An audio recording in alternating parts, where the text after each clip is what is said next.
All right, this will be part 2 to the unboxing of the Windsor and Newton brush markers. I had a phone call from a doctor's office and I had to take it. I had forgotten to turn my phone on to airplane mode.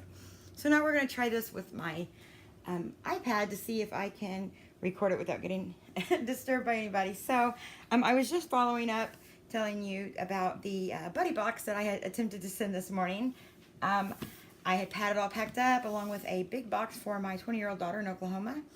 And after weighing both of them at the post office, the box for my daughter was going to cost $42, and the box for my buddy was going to cost $23, and that's without insurance and just regular, no express, 3-day, anything like that.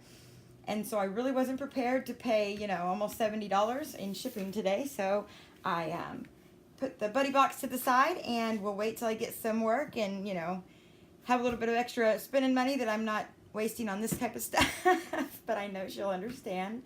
So anyways, about the brush markers, I'm going to be doing a video comparing the Windsor and Newton Pro marker, the brush markers, and the watercolor markers, as well as the Copics that I have, and the Spectrum Noir Tri-Blends.